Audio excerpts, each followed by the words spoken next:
A lot has happened to the X-Men, in general, but particularly over the past decade or so. A lot of mutants have had their crack at being a part of the mutant race's premier superhero team, and we're gonna talk about them. Now, the mutant armor isn't a new X-Men member in the regular 616 universe, but recently, as in this year, 2024, the year of our Lord, thanks to the newly formed Marvel Ultimate Universe and Peach Momoko, we are getting a new interesting take on her character. Ultimate X-Men #1 stars Hisako Ichiki, aka Armor, as she first uncovers her mutant abilities. Now, first of all, Peach Momoko sets this story in Japan, and the whole thing is just this mix of cute but also very heavy and super cool. What's interesting about this take on Armor, and possibly the other mutants going forward for the Ultimate Universe, is how their abilities appear to be a bit more magically oriented. In the story, her powers appear to be almost supplied by a strange amulet she's given by a friend who then lost his life.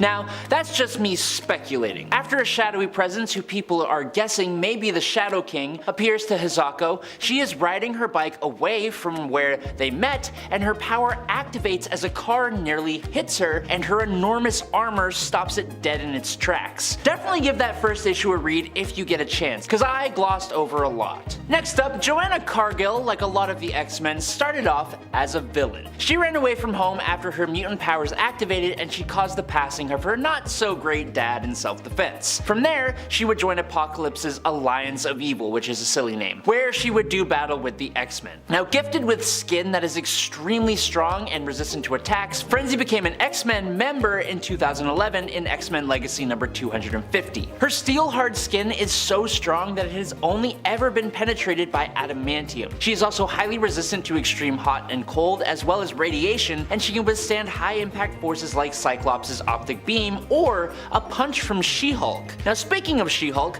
a byproduct of Frenzy's power is that she has super strength as well, enough to lift around 25 to 75 tons, and she can punch Jennifer Walters back if she really wants to. Frenzy has gone toe-to-toe with Rogue, arguably one of the most powerful X-Men, and she was classified as a level 6 threat by Cable, who helped hone her exceptional skills as a hand-to-hand combatant. Now, going back, if you need more incentive to read that new Ultimate X-Men, then I shall give you some. At the end of the very first issue, the cover of the second issue, which I haven't actually been able to read yet, features a completely new character who goes by the hero name Maystorm. Now, Maystorm is confirmed to have weather abilities and is clearly inspired by the revolutionary Storm from Ultimate Black Panther. Inspired by, but this is a wholly new character with their own unique design, and it seems the character will be joining both Armor and a few other characters that I'm going to talk about in a minute as the first new Ultimate X-Men team. Momoko created this character for last year's New Champions variant cover, but Maystorm will finally debut in Ultimate X-Men #2 of this year. Similar to Frenzy, Quentin Quire used to be a sort of villain back in the New X-Men. He spent his earlier years being an absolutely despicable kid who I always kind of wanted to just like kick in the shins. He was trying to be an anarchist leader of mutants and ended up doing more harm than good. After the schism of the X-Men, Wolverine took him to the school that he opened up.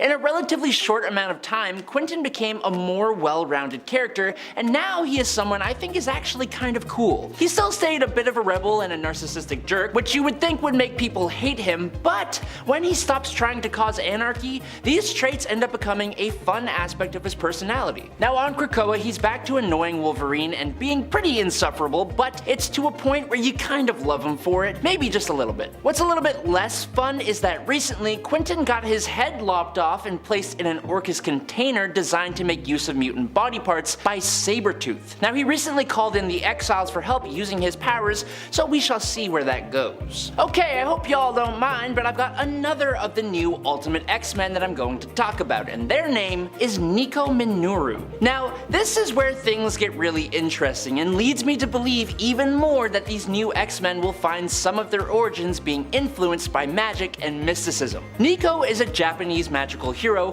who uses the powerful Staff of One, and it's very interesting because on Earth 616, Minoru is not a mutant at all. In normal canon, she is a descendant of a magical family who are part of a cult. Nico steals her parents' staff staff after finding out that they are part of this cult, and she uses it alongside the team of teenagers known as the Runaways. Now, with full transparency, it is unclear yet if Momoko will be retconning Nico into being a mutant, or if the blending of magic and mutation in Ultimate X-Men will see her magical bloodline coming into play, but she does appear to be a part of this new team of X-Men that is forming, which is something I am excited to see play out. Next up, Monet St. Croix has an interesting past, and her family is a big part of that. Her brother is an incredibly powerful bad dude who trapped her in a different form where she is known as Penance. As Penance, she had diamond skin, a telepathic resistance, and super sharp claws. M can even combine with her younger siblings Claudette and Nicole, but on her own, Monet is essentially a near perfect being. All her physical and mental skills are greater than the natural physical limits of peak humans, including her intuition and her genius level intellect. She can fly at supersonic speeds by sheer force of will, she can read minds, project her thoughts into the minds of others, and defensively mask her mind against telepathic intrusion, and has even displayed some telekinesis. M, or Penance, became a part of the X-Men in 2013 in X-Men Volume 4, number 7. Okay nerds, I have one more Ultimate X-Men to talk about, and then I promise we will keep talking about actual 616 heroes. Peach Pomoko's design sheets have also included two new mutants, Mori and Natsu, whose origins have not really been revealed at all, and we don't know much more than their names and their designs. However, the internet has still learned some things from that alone. The two biggest things of note about the information we have is that one of the names, Natsu, means summer in Japanese, and one of these new mutants has one blindfolded eye and one red eye, which is under some kind of visor device thing. Now Summer, as you might know, is a big name in the X-Men world, and with the red eye and all that jazz, fans believe that the character of Natsu could be a version of Cyclops or Scott Summers, or maybe a character at least inspired by Cyclops, although the design is different enough that the character will definitely stand as their own person. To be honest, that whole one eye thing is also kind of giving me Cable vibes, but I have no idea how that would even work, so for now, we're sticking with possibly Cyclops. Maybe. Now although he first appeared in 2007 and was briefly on the X-Men in 2009, as a 2018 recruit to the X-Men and X-Men Red number 4, Gentle is someone I kinda just love talking about, so I'm including him on the list. Gentle's mutant ability is muscle mass expansion, which allows him to increase his size and strength almost instantly. He's done battle against a Sentinel and his strength is said to rival Colossus's, with his resting strength increased every time he uses his powers. Gentle is a very strong and powerful mutant, but the catch is that he only uses his powers in emergencies. Because of his poor treatment he suffered as a child, Gentle suffers great pain and seizures. To help his condition, Gentle's entire body was covered with vibranium tattoos in Wakanda to prevent him from overexerting, and they essentially keep him alive. On top of that, Gentle has pacifist beliefs, but his calm, peaceful demeanor should not fool anyone because Gentle has used his abilities to halt the one Sentinel from destroying the Xavier Institute, and he's such a cool character. A listed X-Men member since 2017, Inc. sets himself apart from anyone else on this list by having the unique distinction of being a normal human being who received his powers through being tattooed by a mutant. Basically, the mutant who was the giver of his tattoos imbued those tattoos with powers, but the coolest thing about these powers is that they change into whatever tattoo he chooses to use. That's probably the worst way to explain it, so let me give some examples. Ink can make others who touch him extremely sick using a biohazard symbol tattoo that he received on his hand. He used this one on some cops who tried to arrest him in a tattoo shop when he first showed up. He gained superhuman strength from a tattoo that mimics Colossus's osmium metal skin. 2 lightning bolt symbols on his temples give him low-level telepathy. He's got a tattoo of wings for flight, an explosion that lets him explode stuff, and a caduceus symbol that lets him heal others, among other tattoos. But the real show of how powerful he can be came when he got the Phoenix symbol as a tattoo that actually gave him Phoenix powers, which is nuts. His Phoenix Force symbol tattoo allowed him to defeat the Y-Men, and he keeps all these tattoos able to use whichever one everyone he needs in the moment. It's awesome. But last on our list today is Old Man Logan. Now, most of you know this Logan from the amazing Old Man Logan story and reality, where basically everything is ruined. The villains rule over everything with an iron fist in this wasteland. That is a whole story that we have talked about tons of times, but after the events of Secret Wars in 2015, crotchety old Logan made his way to the Prime 616 universe when main Wolverine had bit the dust, temporarily of course. Old Man Logan stepped in and sort of not really took over his place. Now this Logan didn't have the same berserker rage and he was much wiser. The main difference was he didn't fly off the handle as often. He didn't go off on his own and do things that may have put his team in danger, and his biggest accomplishment may have been wiping out both the evil Hulk from his own world and another evil Hulk, Maestro, in Earth Prime. Unfortunately, Old Man Logan finally went to the afterlife in 2019, back in his home reality. Are you bored of the same old X-Men? Well, here are 10 pretty new ones. Now when I say the name Pyro, most X-Men fans will think of St. John Alderdice, who has been around since the 80s, but that's not who I'm talking about today. Simon Lasker is the newest version of Pyro, debuting in 2017. When Lasker first manifested his mutant powers, Mesmero appeared to him in the form of Charles Xavier and brainwashed him into taking the name Pyro and joining a new Brotherhood of Evil Mutants. And this group of mutants were defeated by the X-Men and the brainwashing was broken. From there, he went on to join the X-Men Blue Team. Lasker's powers were very similar to the original Pyro, with the only difference being that he could generate his own flame, not needing an existing flame for him to control. Unfortunately though, the character went to the pearly gates in 2020, not to be seen since. Meanwhile, the original Pyro went on to join the Krakoan Marauders. Debuting in Wolverine and the X-Men Volume 2 Number 1 in March of 2014, Lynn Lee, aka Nature Girl, started off at Jean Grey's School for Higher Learning. When Kitty Pryde relocated the X-Men to Central Park and the school was renamed to the Xavier Institute for Mutant Education and Outreach, Lynn Lee decided to join in. She became part of Jubilee's X-Team in Generation X Volume 2 Number 2 in 2017, but after she witnessed some of the horrible things humanity was and is doing to the Earth and to nature, she instead became an eco-warrior fighting back against humanity, which makes sense given her powers. Nature Girl's powers are directly connected to the natural world, so she can communicate, influence, manipulate, and control nature, animals, plants, and natural phenomena like the weather and geology of the Earth. She was on the run from Wolverine for a while and was able to get away from him a few times using her abilities, and more recently, she mutated even more and became even more uncontrollable, but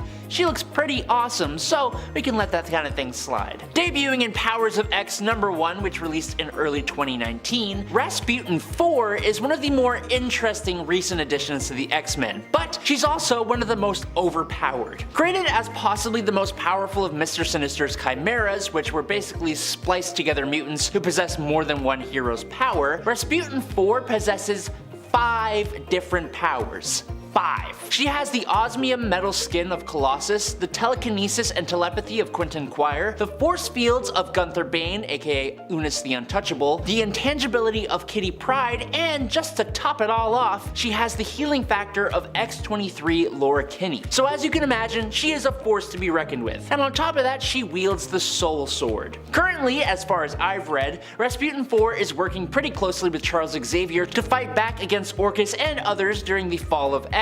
Now while she was initially controlled by Sinister, he himself undid that, and together the two actually saved the entire universe, with Rasputin doing most of the heavy lifting. Shilpa Catri first showed up in 2018's X-Men Red Number 1 as a new mutant joining Jean Grey's team of X-Men. Now Shilpa was a young mutant from India who developed technopathic mutant abilities, and she first used them to top up the bank accounts of every working Indian woman using the money from 25 of the highest earning CEOs in India. While I think that's pretty awesome and kind of hilarious, her father did not, and he reported his own daughter to the Indian Mutant Defense Force, which is where Jean Grey and her team rescued Trinary from. As a technopath, she has the ability to psychically control all forms of technology such as computers, cell phones, and all that junk. Now her limitations at this time is that she can only control technology that is in her line of sight, and her range is currently undetermined, but judging from other technopaths, she has potential to get much stronger. Trinary was one of the mutants recorded to X-Corps by Mirage following the mutant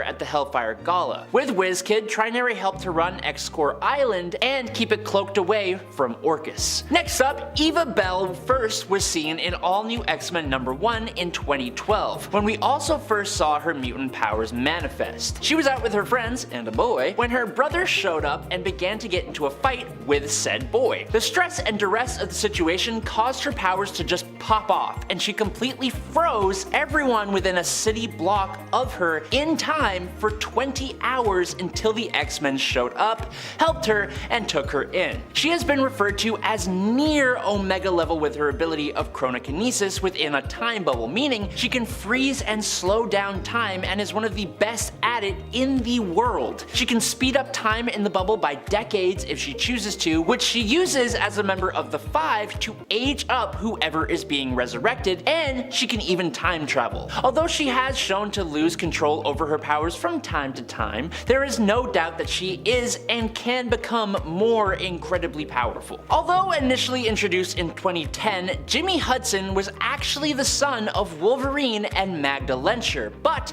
crucially in the Ultimate Marvel Universe. Now he would go on to join that universe's X-Men as Wolverine following the passing of the original Wolverine, but then, following the events of Secret Wars, Jimmy found himself within the main Marvel Universe in X-Men Blue #5, where he is tracked down in the Canadian wilderness by the time-displaced original X-Men, who he attacked, believing they were working for Mr. Sinister. After fending off an attack by Sinister's new team of Marauders, the X-Men offered him a place on the team. Now Jimmy would remain a part of the team throughout the series, aiding them in various different missions, such as an adventure in outer space that saw him bonded with the Poison symbiote, and those two have been having a bit of an identity crisis. Although he had thought himself and his powers ridiculous, which they kind of are if we're being honest, Fabio Medina, aka Egg, and his battle cry Gold Balls is kind of awesome. Debuting in 2013, Fabio can produce golden balls of different sizes that shoot out from any part of his body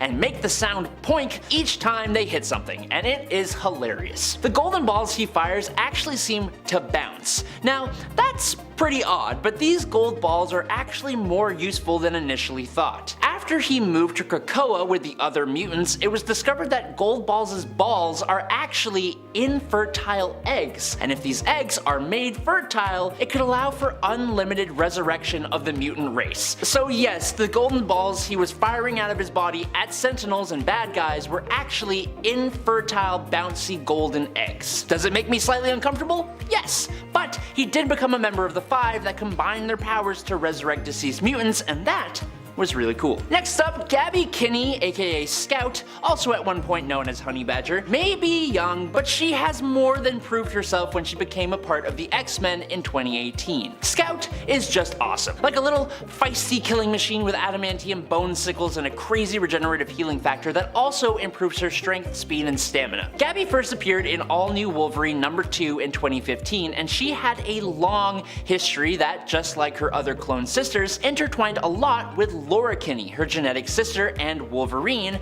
her genetic father. As Honey Badger, Gabby was seemingly a favorite of her sister and basically became a sidekick to Laura Kinney, joining Jean Grey's X-Men alongside her sister in X-Men Red #1 in 2018. While Laura went on to become the new Wolverine, Gabby would go on to become Scout and one of the main Wolverine family members. Also, her and Jonathan the Unstoppable, an actual Wolverine, like the animal, shared a pretty immediate bond, and he is basically her pet and sidekick, which is just so cool to me. Becoming an X-Men member in 2012 in New Mutants Volume 3 #45, Blink is the mutant leader of the Exiles, a group responsible for the repairing of timelines and worlds of the multiverse. She has the gift of teleportation, but unlike characters like Nightcrawler, Blink's teleportation abilities work through portals. This is really useful as she can teleport a whole group of people, and she can teleport others specifically through the use of javelin-like energy that she can throw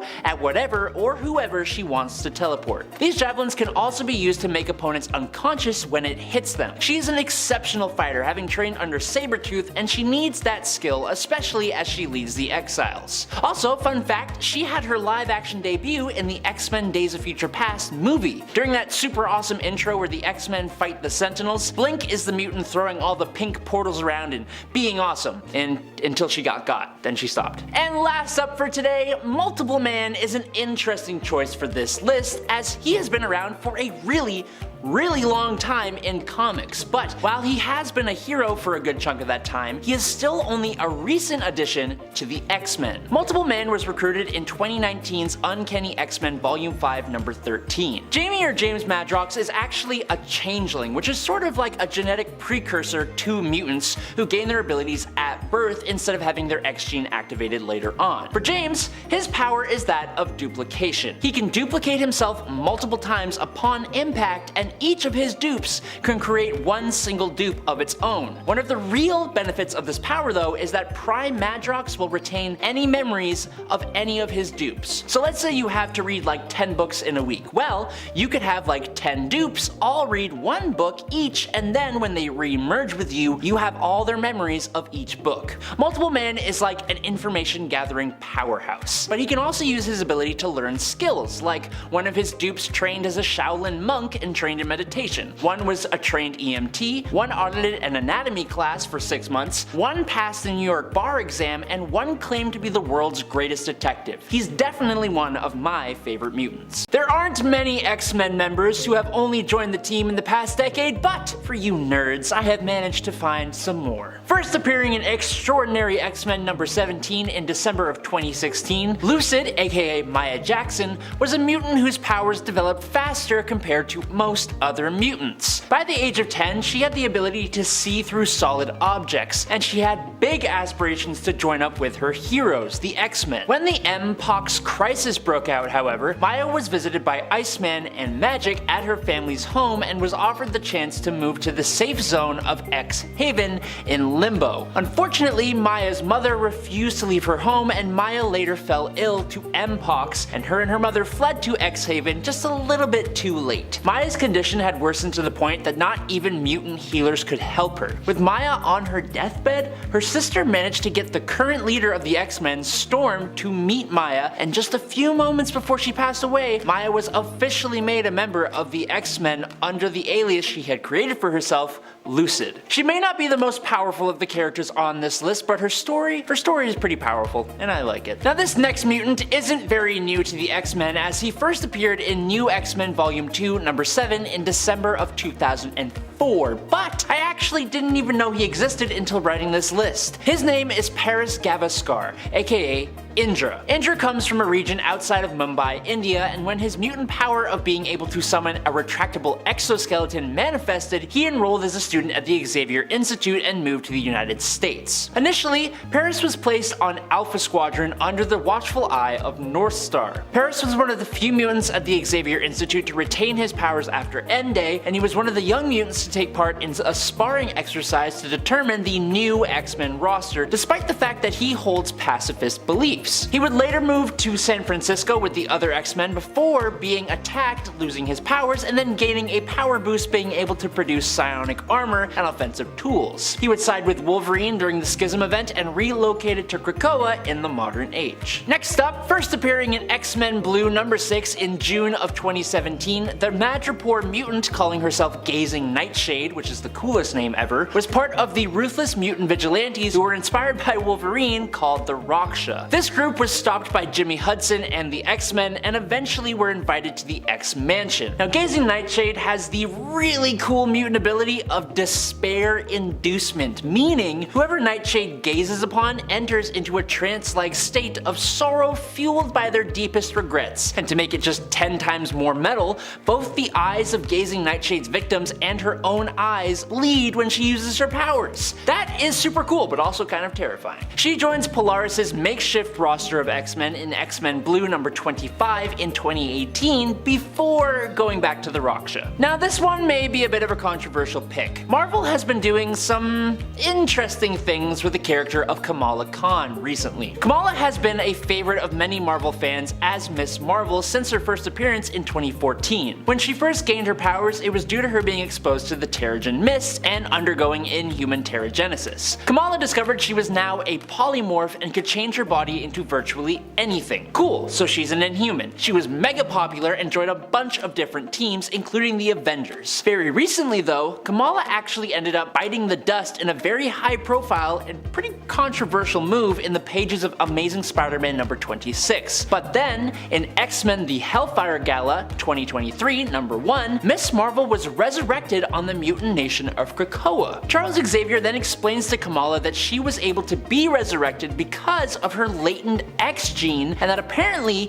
he has known her to be a mutant for quite some time. Xavier explains that she is in fact a mutant and an Inhuman, something that should be impossible because the Terrigen Mists are supposed to take the lives of those who possess an X gene. But because Kamala underwent Terrigenesis, her X gene never actually manifested her powers yet. Now she's running around with the X-Men, admittedly not doing very much. Angelica Jones, also known as Firestar, has the awesome mutant ability of microwave energy manipulation and generation. She uses the Earth's magnetic field and converts it into microwave radiation. She also absorbs microwave radiation from her environment and from stars in the galaxy. She can then focus this energy at targets or to do different things. She can set targets on fire, explode them, and even melt them. She is constantly keeping her powers in check because she has the potential to damage the entire Earth and its atmosphere with her abilities, which is why she is even more powerful in space, where she isn't limited by the fragility of the Earth. Now, Angelica first appeared in Uncanny X-Men number 193 in February of 1985, but crucially, she was actually a villain. She was loyal to Emma Frost and her school of mutants, and would be on the Hellions, the New Warriors, the Avengers, and the Young Allies before she joined the X-Men in Amazing X-Men Volume 2 number 1 in 2013. And she has been on different iterations of the team, even serving as the secret double agent within Orchis during the current Fall of X event. Speaking of the Fall of X, when Orchis made their attack on Krakoa at the most recent Hellfire Gala, it was quite literally just as the new team of X-Men were finally announced. Among that team of mutants was Prodigy, aka David Alain. Growing up, David was always bright and intelligent, but when his mutant powers activated, his intelligence seemed to double and answers became almost instant for him. That's because his mutant ability is to telepathically absorb the knowledge and skills of anyone nearby. I wish I had that power.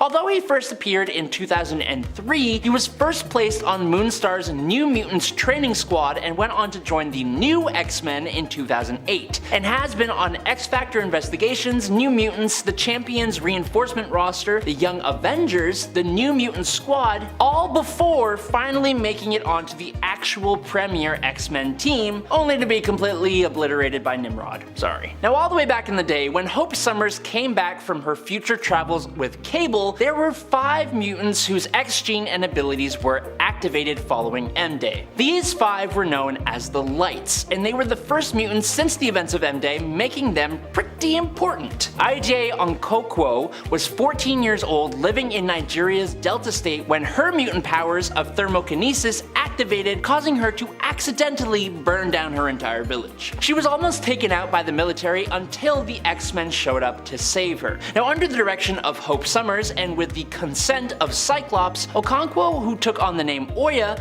and the other Lights began training as a rescue team for any other new mutant manifestations. Oya's ability of thermokinesis allows her to alter temperatures around her, with the limitation being that she cannot simply create hot or cold temperatures. She can only rechannel pre-existing temperature, meaning she needs the presence of heat to generate cold, and vice versa. Now, Oya first appeared in Uncanny X-Men number 528 in September of 2010, and under the name Tempest, she will be joining a new group of X-Men led by Cyclops later this year, alongside another interesting new X-Man. Although Kane Marco, also known as the Juggernaut, has been around since 1965 and had an on-again, off-again relationship with the X-Men ever since Uncanny X-Men number 425 from June of 2003, when he first joined the team, it never really stuck. He would return to a life of villainy, usually thanks to Sidorak, who isn't really a fan of helping people. Therefore, it is totally valid, in my mind, to say that Juggy only really joined the X-Men for reals in Uncanny X-Men Volume 5 number 16 from 2019. The X-Men were fighting the latest incarnation of the Brotherhood of Evil Mutants, led by an imposter Magneto. Juggernaut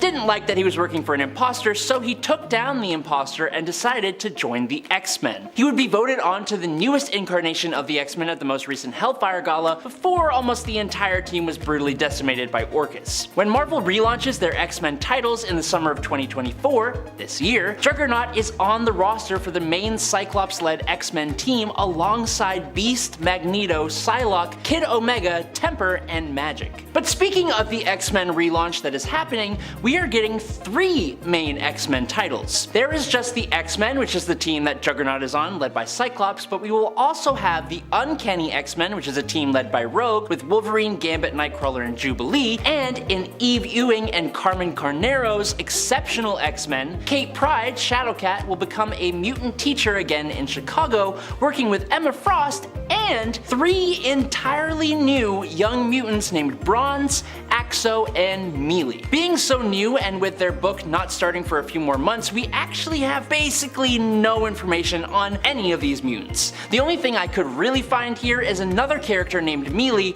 who first appeared in 2007 as part of the Civil War 50 States Initiative, and she doesn't have any information outside of that era of Marvel, and she wasn't even a mutant that we know of. So it seems that this new Mealy and her 2 new X-Men newbies are freshly created for the new Exceptional X-Men title, so I'm excited to learn more. But finally, we arrive at Sync. Sync has the mutant ability of power mimicry, meaning, like Rogue, Sync can copy the powers of other mutants. But unlike Rogue, Sync has the benefit of not doing harm to whoever he is borrowing powers from, and he can also do it without physical touch. Recently though, after being resurrected, Sync got a bit of a power boost, and he may even become a new Omega level mutant. In the story, Sync not only uses his normal mutant powers to replicate the abilities of the mutants Sunfire and Cyclops while they were both nearby, but he's also able to tap into Jean Grey's telekinetic abilities while she is on Mars. Sync's growth in power post-resurrection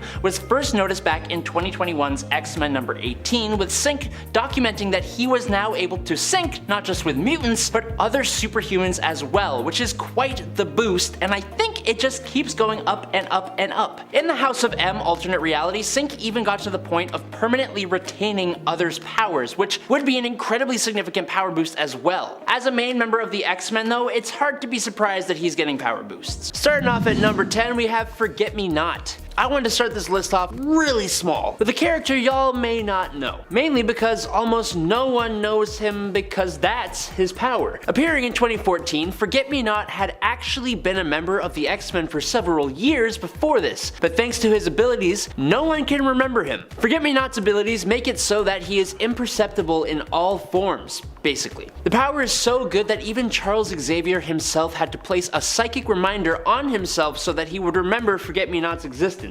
Clearly that means some of the most powerful telepaths have difficulty discovering him, let alone remembering him. His power is to be forgotten, but the unique ways this power could be used, and the uniqueness of this power in general, will keep him in my mind. Number 9, we got Eyeboy. Why is a guy named Eyeboy on a list of strongest members of the X-Men? I see you, like many of the other mutants, are very judgmental. Trevor Hawkins' body is covered in eyes, 57 to be exact, which give him an array of powers that honestly, you kinda may expect. Microscopic, telescopic, X-ray, night, infrared, and thermal vision are all a part of his power list. But he can also detect chemicals, is an excellent marksman, and is skilled in nonverbal communication. He can almost read other people's minds by reading their behaviors and body language. He is an incredible tracker. He can predict attacks and can read people's histories just by looking at them. He can pinpoint weak spots in machines and people, is able to see electronic wavelengths and microwaves, is able to see past illusions and disguises as well as magic waves. He makes an amazing detective, in short. On top of all that, he can even pass what he sees onto others, but he has to be physically close enough for it to work. But to top it all off, the craziest and most unexpected power he possesses recently is solar blasts. We don't know how just yet, but Trevor can emit intense bursts of bright yellow energy and focused beams of extrastellar force that cause sunburns and radiation poisoning. Coming in at number 8, it's Gwenpool.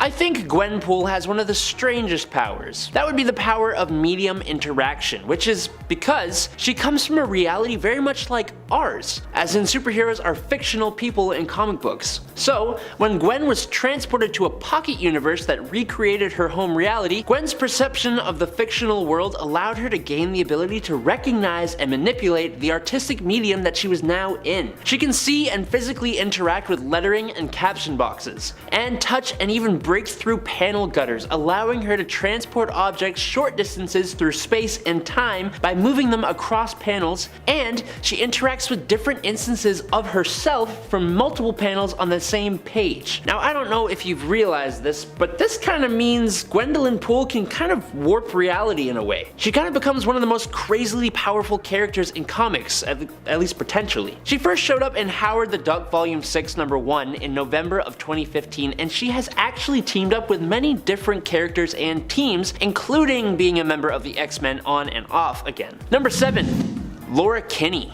I know, she isn't really new as a character, but Laura Kinney, or X-23, has become the all-new Wolverine, and that is relatively new. She officially joined the X-Men as this Wolverine at the Hellfire Gala in 2021. There are a few characters with powers similar to Wolverine, and there are even a few who are clones of Laura herself. But of all these characters, Laura is certainly the best and definitely the most fan-loved. Her powers are very similar to Logan's, with her primary mutant power being an accelerated healing factor. And obviously she also has retractable bone claws, only she has 2 in her forearms and 1 in her foot. Well, each foot. She was obviously a clone and grew up being made to be a weapon, so of course she has an extremely haunted past. But with Logan as a father figure in her life, she grew up under him, and she even did the same for Gabrielle Kinney, another clone who Laura considers to be her younger sister. She's already done so much, but I just kinda can't wait to see what else she does as Wolverine. Number 6. It's Synch. Everett Thomas isn't a new character by any means, being first introduced in 1994, but while he was a part of Generation X, he didn't officially land on the team until this newest iteration of X-Men. He was also one of the first mutants resurrected by the Five on Krakoa, due to the fact that his powers could enable him to act as a substitute for any of the Five who might need to tag out. With that said, what are his powers? Synch's powers are known as synchronistic power replication. Synch basically produces this really cool funkadelic looking aura that allows him to synchronize with other supers in his vicinity, letting him use their powers unless they leave the vicinity. But what's really interesting is that he doesn't need that person to be completely there. So if you had like a tissue sample from a superpowered person, he could sync with that and it would be enough. Since his resurrection, his powers have been amped up, giving him a limited memory bank of powers he's synced with. He became an official base member of the new X-Men team announced at the Hellfire Gala alongside Laura Kinney in X-Men Volume 5 number 21 in 2022. Number 5. Zorn. Question: what would you do if you and your twin brother developed the mutant ability of having your head become a star? Answer: I honestly don't know how you would still be alive to decide what to do in the first place. Shen Zorn and his twin brother Quan Yin Zorn both developed mutant powers that, in essence, were tiny stars that burned away and replaced their actual heads. They were both isolated, and they both wear super cool looking iron helmets with power dampeners to contain their power from doing too much damage. Shen is called Zorn with a Z, and his head is actually technically a black hole. And to keep things not confusing, Quan Yin is also named Zorn, but with an X. Okay, so what the heck can they do with their powers? Well, both of these characters can produce gravitational electromagnetism, which could actually allow them to heal others and use telepathy, and also, really weirdly, somehow allowed them to sense when people died and speak using shaking gravitational particles. Zorn, the one with a Z, could suck people into his black hole and even turn his black hole back into a sun. They could also both obviously do a lot of damage, using the power of a star to burn, blind, and incinerate people. They both became members of the X-Men at different times. X-Zorn was the first in 2002, but he wasn't always good. And his brother, Z-Zorn, joined more than a few years later. Number 4, it's Dupe. First appearing in X-Force number 116 in 2001, Dupe's origin story is kind of hard to explain, because we don't know for a fact what it is. Captain America tells us he was a US Cold War weapons project project, and he apparently had some kind of role in the fall of communism. He was originally a member of X-Force until eventually becoming a member of X-Static. For such an unthreatening character, Dupe is surprisingly strong. He has been described as being an extra-dimensional being with a genius-level intellect, bordering on possible omniscience. And he has a large array of psionic powers, one of which includes controlling Russians. He can change his size and shape at will, allowing him to heal wounds and reassemble parts of his body if they have been removed or cut off. He has an incredible level of super strength and durability as well, with an unknown limit, being able to match and overcome Thor in a fight when he was in a weakened state, taking hits from Mjolnir while he did so. He seems to be able to come back from the afterlife, and he also has a pocket dimension inside himself that he can store things in and summon creatures from. He can also completely break the fourth wall and go across the comic panels. Dupe has defeated the devil all by himself. He is overpowered, and I don't know how anyone loses with him on their team. Coming in at number 3, it's Tempest. Eva Bell first was seen in All New X-Men #1 in 2012, when we also saw her mutant powers manifest. She was out with friends and a boy when her brother showed up and began to get into a fight with that boy. The stress and duress of the situation caused her powers to pop off, and she completely froze everyone within a city block of her in time for 20 hours, until the X-Men showed up, helped her, and then took her in. She's been referred to as near Omega level, with her ability of Chronokinesis within a time bubble, meaning she can freeze and slow down time and is one of the best at it in the world. She can also speed up time in the bubble by decades if she chooses to, which is why she's a member of the Five, to age up whoever is being resurrected. And she can even time travel. Although she has shown to lose control over this power from time to time, there is no doubt she is and can become more incredibly powerful. Number 2, Elixir. Joshua Foley, otherwise known as Elixir, is a mutant with Omega level healing abilities. He's incredibly powerful, and while originally was just considered a general threat, he can actually use his powers offensively as well, completely ending lives if he wants to. Using his mutant ability of biokinesis, Elixir is capable of controlling the biological structure of his own and other people's bodies down to the genetic level. Now this started off small, but has grown to allow him to simultaneously heal dozens of people, resurrect himself and others, and even the ability to control, manipulate, and absorb the life forces of other living creatures. Offensively, he can use his death touch to harm others, to cause different types of illness, massive swellings, and organ failure. He's even completely destroyed the body of enemies before. He is one of the core members of the Five, as I'm sure no one is surprised about, and he has been a member of the X-Men ever since he was one of the only surviving mutants who retained his powers at the Xavier Institute after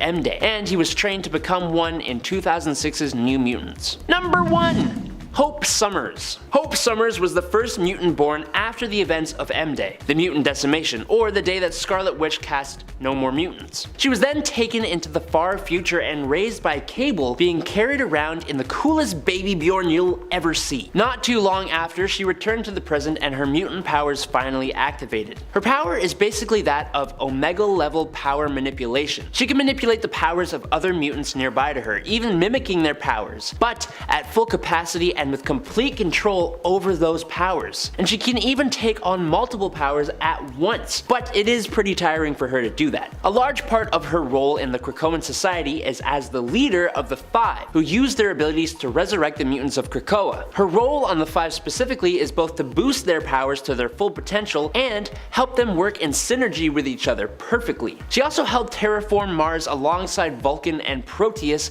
giving them enough power to actually do it. She is such a cool character, and she first appeared back in X-Men Volume 2 number 205 in 2008, but was a child for much of that until she came of age and joined X-Force and the X-Men. Coming in at number 10, it's Pickles. I think his name alone just made me want to include him on this list. Pickles is what is known as a Bamf, a race of demons who are basically little Nightcrawler-like imps, who possess similar attributes and powers as Nightcrawler and Azazel. Pickles himself lived inside Beast's van and was a backup in case anyone needed immediate transport somewhere. But he would later travel with Jean Grey and the X-Men in Jean Grey number 1 from 2017. As a Bamf, Pickles can teleport by displacing himself into the Brimstone dimension, travel through it, and then return to the original dimension at a certain distance from the point of departure.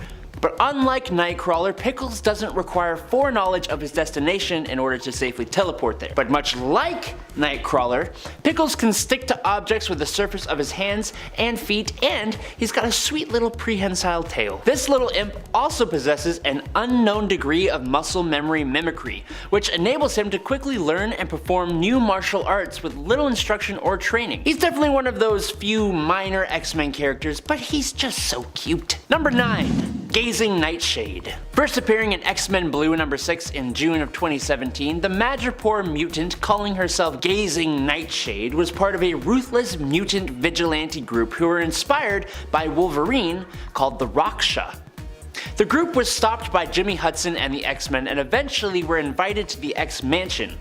Gazing Nightshade has the really cool mutant ability of despair inducement, meaning whoever Nightshade gazes upon enters into a trance-like state of sorrow, fueled by their deepest regrets.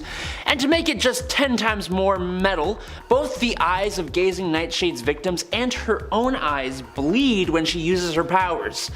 Tell me that's not the coolest thing. She joins Polaris' makeshift roster of X-Men in X-Men Blue number 25 in 2018 before going back to the Raksha. Number 8. Trinary. Shilpa Catri first showed up in 2018's X-Men Red number 1 as a new mutant joining Jean Grey's team of X-Men. Shilpa was a young mutant from India who developed technopathic mutant abilities, and first used them to top up the bank accounts of every working Indian woman using the money from 25 of the biggest earning CEOs in India. That's pretty cool. And while I think that's awesome and kind of hilarious, her father did not, and he reported his own daughter to the Indian Mutant Defense Force, which is where Jean Grey and her team rescued Trinary from. As a technopath, she has the ability to psychically control all forms of technology, such as computers, cell phones, and all that junk. Her limitation at this time is that she can only control technology that is in her line of sight, and her range is currently undetermined, but judging from other technopaths, she has potential to get much stronger. It just remains to be seen. Number 7. Gabby Kinney. We included Laura Kinney on the last list, so is it cheating to use her clone? I personally say no, because Gabrielle Kinney, aka Honey Badger and recently Scout, is just awesome.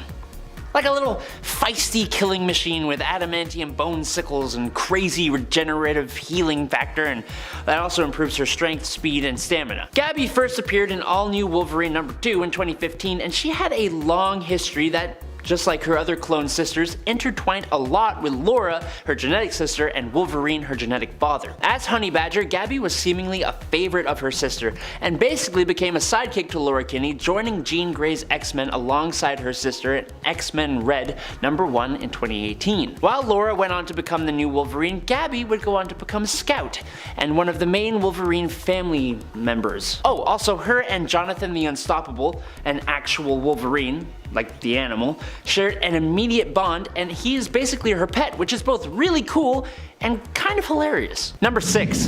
Gentle. Although Nesno Abidemi, son of a Wakandan woman and a Russian man, first appeared in 2006, he was only a student at the Xavier Institute until he joined the X-Men in 2009's Uncanny X-Men. Because of his father, Gentle was never treated right in Wakanda, even by his own mom, which is a little hypocritical because, you know, she got pregnant with a dude, but whatever. He was raised at the Wakandan royal court and was sent to the Xavier Institute by Aurora Monroe when his powers first manifested. Gentle's mutant ability is muscle mass expansion, which allows him to increase his size and strength almost instantly. He's done battle with a Sentinel, and his strength is said to rival Colossus, with his resting strength increasing every time he uses his powers. Because of his poor treatment though, he suffered from psychological trauma, which caused him to suffer great pain and seizures. To help his condition, Gentle's entire body was covered with vibranium tattoos to prevent him from overexerting, and they essentially keep him alive, with the added side effect of looking sick. Number 5. Oya. When Hope Summers came back from her future travels with Cable, there were 5 mutants whose X gene and abilities activated. These 5 were known as the Lights, and they were the first mutants since the events of M-Day, making them pretty important. Ide Okonkwo was 14 years old, living in Nigeria's Delta State when her mutant powers of thermokinesis activated, causing her to accidentally burn down her village. She was almost taken out by the military until the X-Men showed up to save her. Now, under the direction of Hope, and with the consent of Cyclops, the Lights began training as a rescue team for any other new mutant manifestations. Idea's ability of thermokinesis allows her to alter temperatures around her, with the limitation being that she cannot simply create hot or cold temperatures. She can only rechannel pre-existing temperature, meaning she needs the presence of heat to generate cold, and cold to generate heat, and vice versa. Oya first appeared in Uncanny X-Men number 528 in September of 2010. Number 4. Armor. Hisako Ichiki lived in Tokyo, Japan with her brother and parents when her mutant abilities activated, and she joined the Xavier Institute. She first appeared becoming just a student and member of Kitty Pryde's Paladin Squad in Astonishing X-Men Volume 3 in 2004, and would go on to become a member of the New X-Men after participating in Emma Frost's Battle Royale in New X-Men Volume 2 number 23 and 26. But finally, she officially joined the main X-Men team in Astonishing X-Men Volume 3 number 25 in 2008. Hisako's powers are pretty cool. As you might suspect from her name, Armor can generate strong, powerful, durable, and impenetrable psionic exoskeleton armor around her entire physical body that augments her strength, endurance, stamina, agility, invulnerability, and durability. The power of her abilities are greatly tied to her family and bloodline. So, for example, the strength, power, and size of her psionic armor greatly enhances when her relatives pass away. Which, I mean, if she was a villain, that could go south pretty quick. But luckily she's not, so we're good. Number 3. Bloodstorm. This is probably a bit of a spicy choice for this list. Bloodstorm is none other than Aurora Monroe, only she is from a different universe. Earth 21710 to be specific. This version of Aurora was a thief living in the streets of Egypt when she attempted to pickpocket a man who turned out to be Dracula. She was turned into a vampire and eventually managed to free herself from Dracula's control and find new purpose among the X-Men. Unfortunately for her though, her thirst for blood overpowered her, which resulted in her ending at least both Beast and Professor X. But it could have been more. She was recruited by the Goblin Queen of Earth 91240 as one of her Hexmen, and they invaded Earth 616, where Bloodstorm decided to switch sides and help the time-displaced X-Men Blue team. She was eventually recruited to the team by Cyclops. Now this is obviously Aurora Monroe, and even if she is from another universe, she is still extremely powerful. But on top of that, she has all the powers of vampirism, including being capable of transforming her body into mist and a flock of bats, and using her gaze to hypnotize people into doing her bidding. Number 2. Genesis. Honestly, don't know how y'all are gonna feel about this one. Evan Sabanur was created by Phantom X as a clone of Apocalypse, and as such has a lot of his powers, including superhuman strength, superhuman durability, and self-molecular manipulation, meaning Evan has total control over the molecular structure of his own body, enabling him to alter his form at will. He is able to transform his limbs into various weapons and equipment such as blades and bludgeons for combat, or rocket boots for flight, as well as being able to alter his body to change in size. Evan also has a healing factor that can regenerate from serious injury like getting gashed by Daken's claws.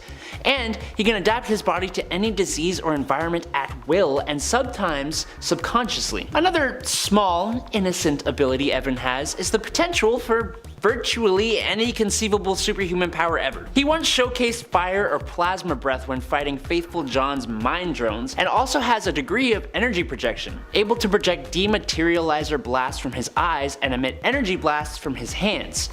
He first appeared in Uncanny X-Force number 7 in 2011, but wasn't on the X-Men team until 2014, and even then, kind of as a student. As the clone of Apocalypse, Evan will potentially develop any of the powers possessed by him, but it also means people do fear him, which leaves him with a bit of an insecurity. And number 1, Darwin. Even somewhat casual fans of the X-Men know who Darwin is, if only because he was that guy who is supposed to be able to adapt to anything but gets de-lifed in like 2 seconds in the X-Men First Class movie. People were mad. And honestly, yeah, so was I. That makes no sense. Adapt to this, shut up. He literally could have. Armando Munoz, or Darwin, was first introduced in X-Men Deadly Genesis number 2 in December of 2005, and he would join the X-Men shortly after that.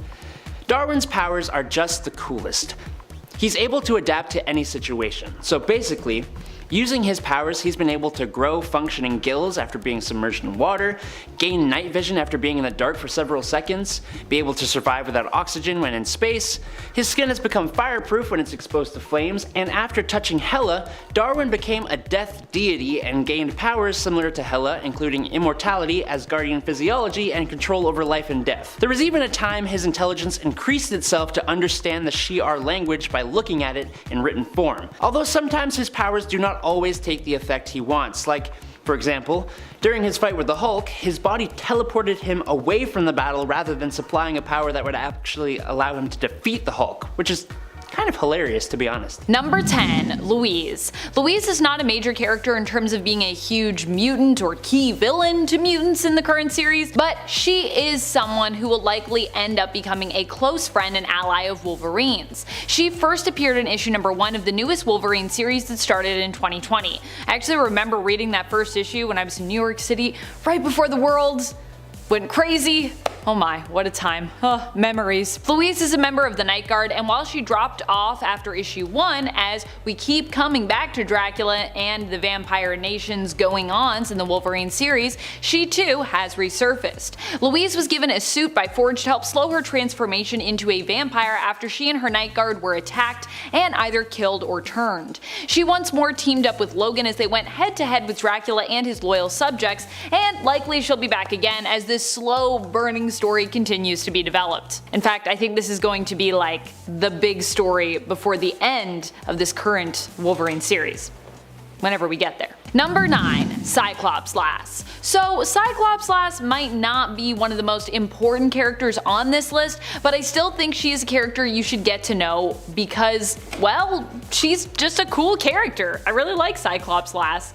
Cyclops-Lass is Beatrice's buddy Bartholomew and is the leader of the Children of the Atom. By the way, it took me a minute to realize when I first heard of this fan-composed mutant-inspired teen hero team's name that their group name was another phrase used for mutants and even the X-Men back in the day.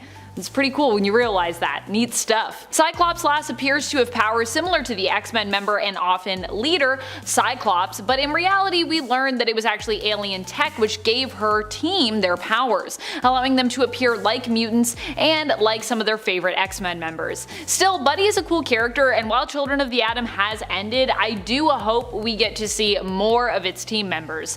Buddy made her first cameo appearance in Marvel's Voices issue number 1 and her full appearance in Children of the Atom issue number 1. And friends, before we move on to this next spot, if you are loving this list, if you want more mutant lists, please let us know by hitting that like button. It really does help us out at the channel, and it lets us know that you want more X lists, which honestly I like giving you all the X-Men things, so yes, let's do it. Number 8. Cosmar. Cosmar is one of the new mutants, if that makes sense. She first appeared in issue number 9 of the newest series from 2020. Currently there are 2 different groups of new mutants in that series, the one based on the mutant island nation of Krakoa, who are truly feeling those outcast vibes right now, and currently are like the Shadow King's lost mutant kids, and the other traditional New Mutant team who is more focused on space adventures and other international exploits. When Cosmar's powers first manifested, it resulted in the death of her parents. Her powers cause her to suck people into her nightmares, as she creates a reality warping sphere surrounding her.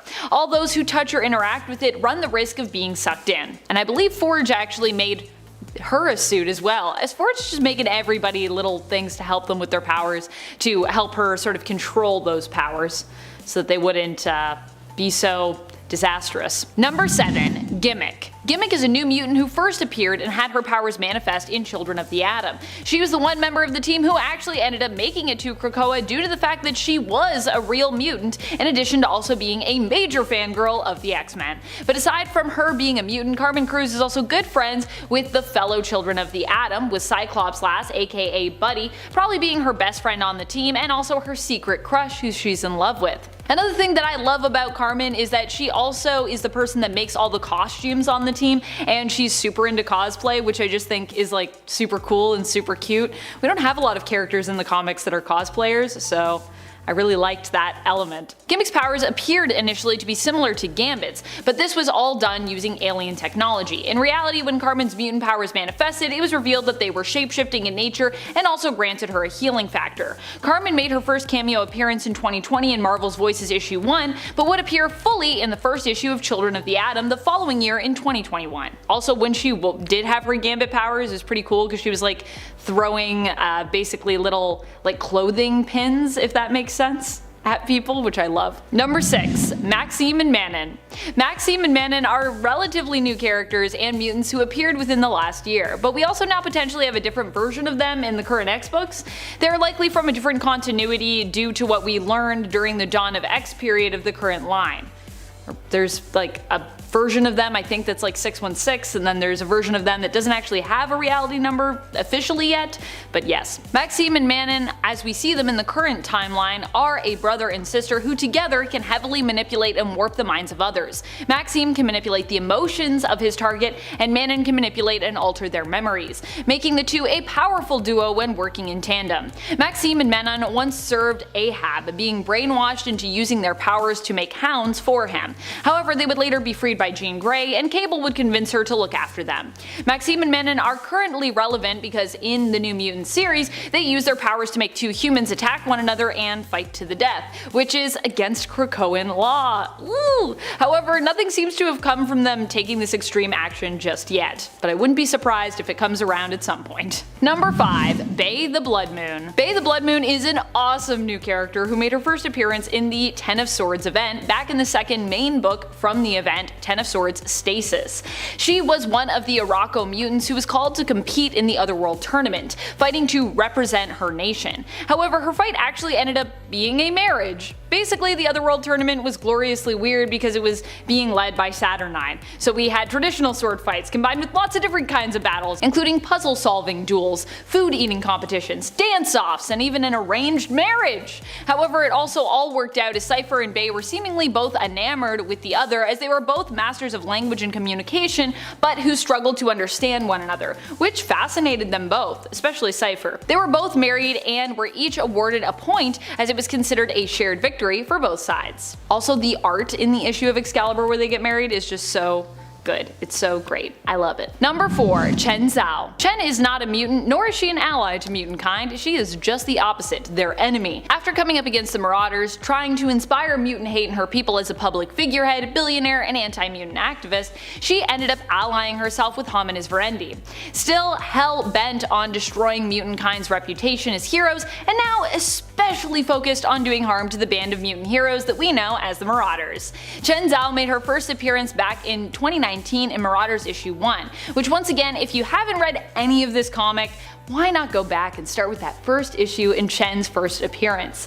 Currently, Chen is Hom and his Verendi's White Bishop, and she's definitely a villain that I think is going to be more prominent and keep getting like more badass, which I love. Number 3. Dolores Ramirez. Dolores Ramirez is another non-mutant, but someone who is a very important character within and around the X-Men universe currently. She is the head of the X-Desk, and no, I don't mean that she worked with Jonathan Hickman to bring our current line of X-books to life. Within Earth 616, she is the one who presides over the United States government X-Desk, which monitors, keeps tabs on, and ultimately kind of spies on the mutant nation of Krakoa and its major players and political stratagems. The X-Desk is a department within the CIA. Dolores once offered to help fellow CIA agent Jeff Bannister, ally of Wolverine, who had been working with him, but he turned her down. Dolores was also one of the lucky few to get an invite to the Hellfire Gala and met with Storm in secret during her first appearance in Marauders issue 11, where she was rewarded for leaking some important information about poisoned medicine to the mutants. So while she's watching them, she also kind of seems pretty friendly. Number 2. Arakko. Arakko is both an island and a mutant, just like Krakoa. In fact, there was a time when both Krakoa and Arakko were joined together, but years ago they were separated. Arakko made their first appearance in Powers of X issue number 4, and later on we learn of all that went on there with the island, including the mutants who inhabited it and their connection to a vastly important important mutant, Apocalypse. Following the Ten of Swords event, Arakko attempted to reunite with Krakoa, but both islands decided, they were no longer really interested in one another, and the time had basically changed them. They reluctantly rejoined until a more suitable option was found for Arakko and the mutants of Krakoa. In planet-size X-Men, some of the mutants banded together under the direction of Magneto to terraform Mars and move Arakko and its inhabitants, the mutants of Arakko, to the now alive planet. That's what happens when you terraform a planet, you bring it to life again. I actually didn't know that Mars was considered a dead planet until I read Planet-Size X-Men, and I was like, wow, I feel like I'm also learning some science facts, which is great. Number 1. Genesis. One of the most badass of all the new characters we've gotten recently in the world of X-Men. Genesis is the long-lost wife of Apocalypse, who also was one of the main leaders of Arakko. She ended up fighting against Annihilation and becoming its new host in order to save her people, uniting both the Amenthi and the mutants of Arakko. Donning the mask, she became a leader of the Amenthi demon army, but also lost a part of herself in the process, as the Annihilation mask possessed and corrupted her. However, during the Ten of Swords tournament, she fought against her husband, Apocalypse, who managed to free her from the golden helm of Annihilation, taking it for himself. But Apocalypse's will proved strong enough to resist its influence, and the mask was then transformed by Saturnine into a much less influential and corrupting staff, which was then gifted to Genesis. Genesis made her first full appearance in the 2019 X-Men series in issue number 12, but we wouldn't learn that she was Annihilation until much later. Dive into the lesser known corners of mutant lore as we unravel remarkable characters who have graced the pages of X-Men comics but might not yet be on your radar. Welcome back, Nerd Squad. It is me, Amanda McKnight, aka VampX13, but you can call me Vampy. From the incredible abilities of Lifeguard, who honestly, she has some pretty crazy abilities, to the mysterious origins of Ariel. Yeah, not the Little Mermaid. Join us on a journey through the extraordinary tales of these overlooked members who have left their unique imprint on the X-Men universe. I mean, I personally think all mutants have. As we count down the top 10 X-Men members you've never seen before. Share your favorite member of the X-Men in the comments. Number 10. Sway. I am straight up just enamored with Sway. Her abilities are truly remarkable, and the backstory of her origin is both captivating and honestly heart-wrenching. Sway's extraordinary powers first emerged during her teenage years. While preparing for college in New York City, Suzanne and her parents found themselves unwittingly caught in the crossfire of a gang war. Tragically, Suzanne's parents lost their lives in this attack, but miraculously, she somehow survived. Well, thanks to her newfound ability to manipulate time. In a moment of instinct, when her powers first manifested, Suzanne halted the trajectory of the bullets that were aimed at her, saving herself. However, lacking the experience and comprehension and finesse needed, she couldn't extend the same protection to her parents, who of course, as I said, perished. Sway's unique powers grant her control over the flow of time in her immediate vicinity. She possesses the ability to rewind the temporal memory of a location, allowing her to revisit and analyze past events. Utilizing her temporal manipulation abilities, Sway embarked on a mission to track down her parents' assailants, ultimately aiding the police in apprehending the criminals responsible for the tragedy. It was during this revelation of her extraordinary powers to law enforcement that she actually came to the attention of Moira McTaggart and subsequently joined up with the X-Men. And friends, before we move on to our next spot on this list, if you love what we do here at Top 10 Nerd, and if you love it when we talk mutants, be sure to let us know by clicking that like button. Number 9. Longshot. Longshot, though perceived by some as a mutant, rejects this classification himself. Believed to be a clone and potentially both the father and son somehow of Shatterstar, his existence is entangled in the peculiarities. His existence is entangled in the peculiarities of a Mojoverse-based time loop, a fate shared with Shatterstar and, to some extent, Spiral, and honestly kind of a little bit of Dazzler too, potentially. Despite Longshot being a genetically engineered mutant and clone of Shatterstar, he adamantly denies identifying as a mutant. The X-Men quickly embraced Longshot upon discovering him, and he promptly joined forces with the team in confronting Mojo. Initially grappling with amnesia, Longshot spent a significant portion of his early adventures with the X-Men attempting to reclaim his own lost memories. Number 8. Dupe. Despite Dupe's eccentric nature, his status as a mutant remains unconfirmed.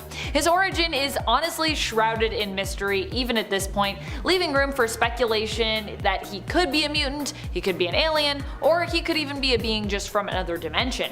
The lack of explicit verification makes him a peculiar addition to this list, although he clearly isn't the only non-mutant to join the X-Men team, as we just established, though he might just be one of the quirkiest additions, mutant or not. Dupe has engaged in numerous adventures with the X-Men, serving as the receptionist at the Jean Grey School for Higher Learning working for Wolverine. His presence on Croix suggests that despite his as of yet still unknown origin, he really is at home among mutants, emphasizing his enigmatic connection to the mutant world, which continues to be really strong. Number 7. Match. While you may be familiar with the Pyros, have you encountered Match?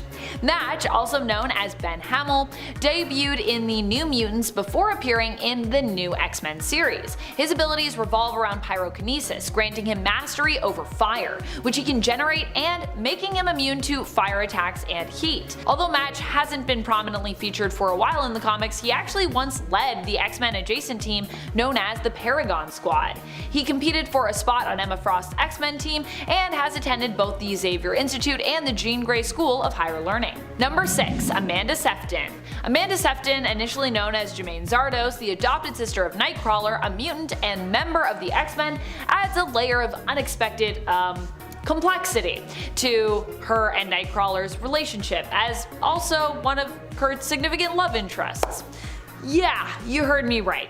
The complexity begins when, while adopting the alias Amanda, she actually investigates Kurt's actions following their brother Steven's death, which was actually blamed on Kurt. Jemaine assumes the persona of Amanda Sefton during this undercover operation, and it's during this period that Kurt basically develops feelings for her, oblivious to the fact that Amanda is, in fact, his adopted sister Jemaine. Somehow.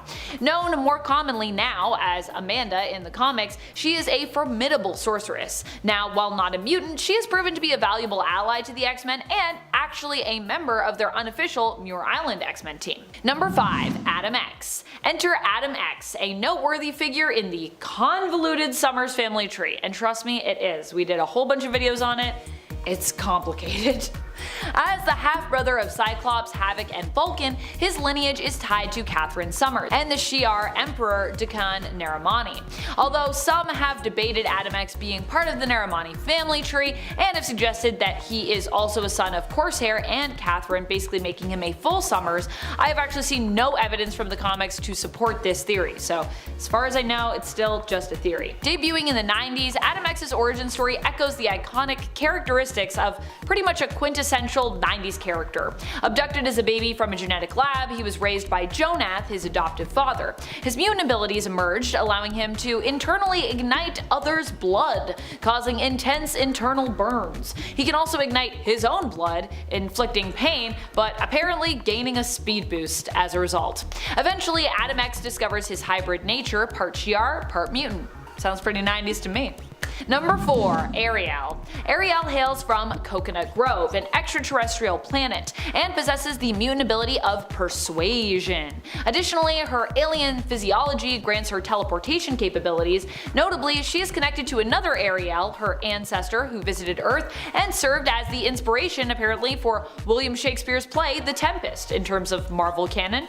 The Ariel in focus here, not her predecessor, arrived on Earth on a mission to gather mutant samples for study, as her people were intrigued by Earth's mutants' evolutionary processes. During her stay on Earth, she became associated with the Fallen Angels and later crossed paths with the X-Men in San Francisco, actually joining them temporarily. Number 3. Lifeguard. Heather Cameron, known as Lifeguard, is a mutant whose abilities activate in response to life-threatening situations, hence her codename, providing her with the necessary skills to save lives, including her own life. Her codename was initially her job title, as she worked as a lifeguard in Australia with her brother Davis. There are implications of her having an unknown Shi'ar heritage, though it was never fully explored. While she made a reappearance in Dawn of X at the Green Lagoon bar in Krakoa, it would be exciting to witness her take on a more prominent role in the comics due to the uniqueness and utility of her powers. Honestly, she's so powerful, I don't know why she isn't featured more. Probably because she is so powerful, but still. Not enough love. Number 2. Sunpyre. You know Sunfire, but do you know Sunpyre? Sunpyre was Shiro Yoshida's younger sister, Leyu. She also had powers and an attitude similar to her brothers, and first appeared in Uncanny X-Men issue 392 in 2001. For those unfamiliar with Sunfire's abilities, both siblings possess the mutant ability of solar flare, which allows them to absorb solar radiation and convert it into superheated plasma. Using this ability, they could both cover their body in flame as they became like a flying, human-shaped sun. Sunpyre can use her power to emit plasma blasts and give off intense solar heat. Leyu is one of the mutants who answered a psychic call to help defeat Magneto and save Professor X. After helping out the X-Men in that adventure, she'd later appear as a member of the X-Corps team. Number 1. Petra. Petra has the ability to manipulate rocks and rock formations. In fights, she can bind her opponents or completely destroy them by having the earth move to swallow them, and she can transform rocks into different kinds of weapons and wield them against her opponents. Petra was recruited by Moira McTaggart after being apprehended by the police. Her family died in a rock slide when she was young, which to this day Petra believes she may have accidentally caused. She used her powers to escape and basically became a runaway.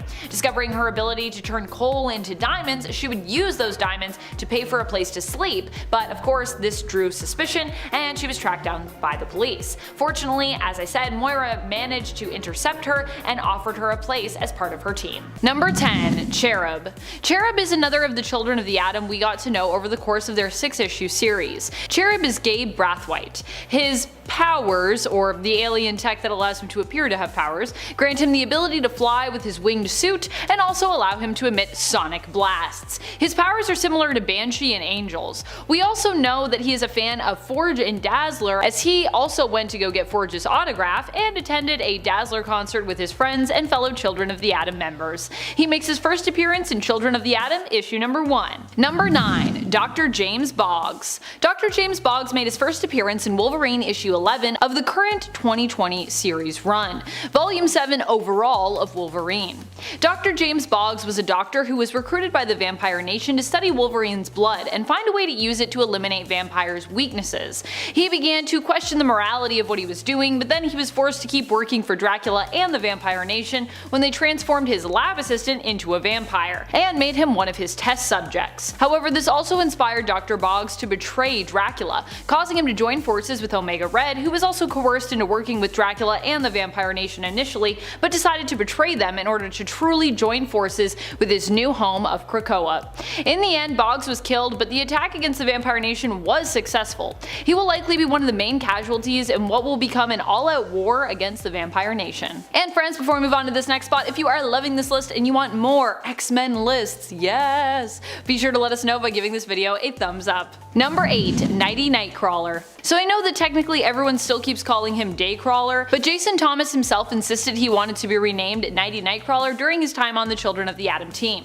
And so I'm going to honor his request. Nighty Nightcrawler it is. Jason is the younger stepbrother of Marvel Guy, aka Benny Thomas, and the two near the end of the series get to have a really touching moment where we learn that Benny really does care about his younger stepbrother, despite seemingly resenting his new family members and dynamic. Nighty Nightcrawler's powers also come from alien tech like most of the rest of the Children of the Atom, and like his name implies, they are similar to Nightcrawler Kurt Wagner's powers, allowing him to teleport and modified to produce Nightcrawler's signature BAMF sound.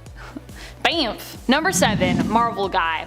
Marvel Guy is Benny Thomas, stepbrother to Jason and also a member of the Children of the Atom. While Benny is a big Wolverine fan, his powers given to him by alien tech are more comparable to Jean's, hence his name, Marvel Guy.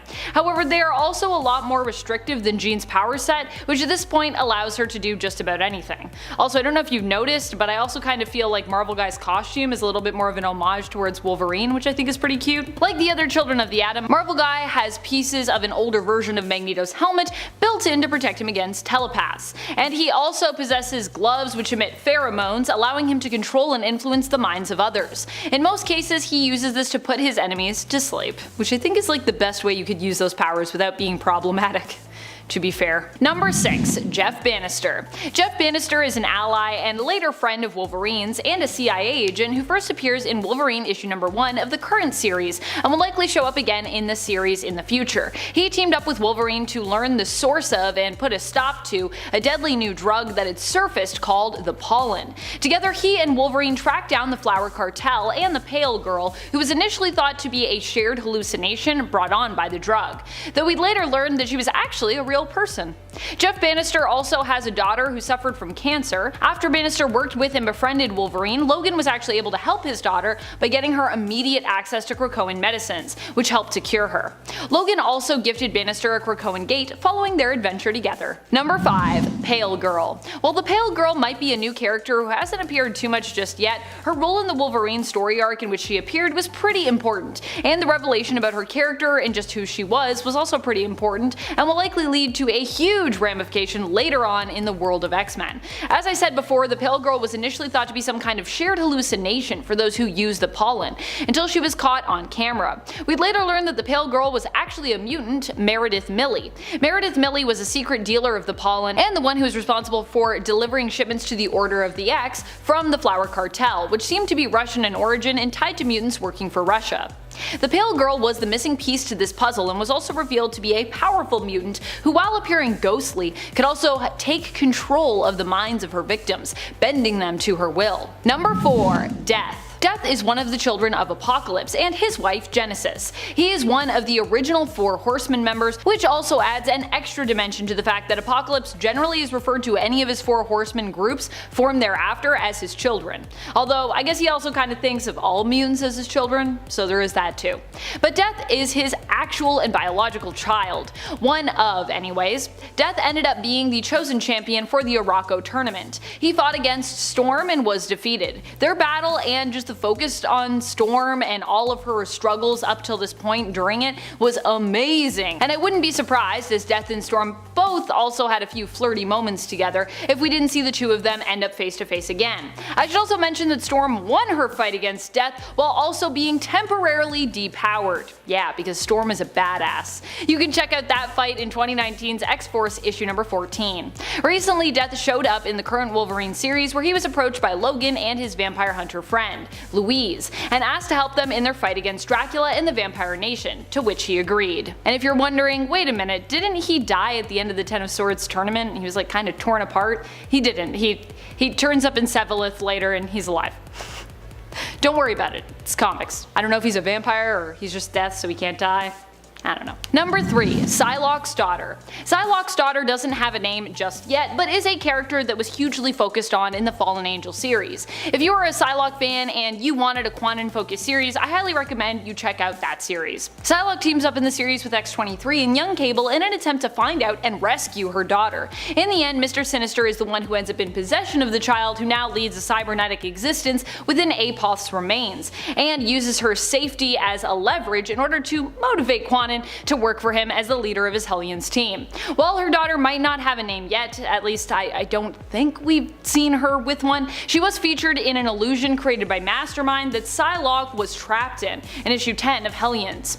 Another book that is a current recommended read for my Psylocke fans out there. And hopefully her daughter will get to come back and we'll get to see more of her. I think that could be cool. Number 2. Isca the Unbeaten.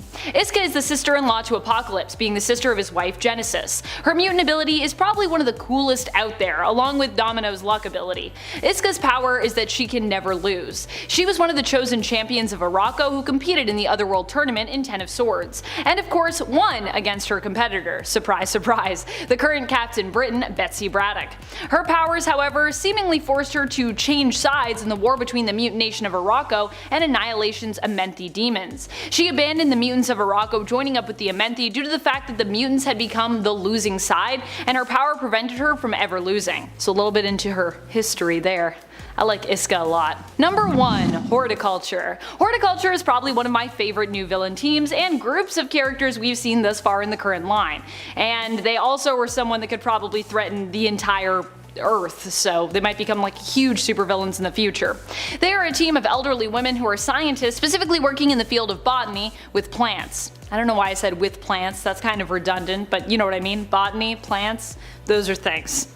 Their goal is to eliminate a large chunk of the human population in an effort to return the Earth to a more natural and pristine state. Their leader is Augusta, and members include Lily, Edith, and Opal. It is possible there could be more members of Horticulture as well. These are just the 4 women that we are familiar with based on the 2019 X-Men series and Empire Limited series, where they appeared as enemies and for a short time during Empire, reluctant allies. We've also learned through the Avengers side of things that Harrower, Augusta's great niece, was a former member of the team who split off to do her own thing. Horticulture first made their appearance in volume number 5 of the X-Men in issue number 3. That's the 2019 X-Men series, not the 2021 one, which is the current one.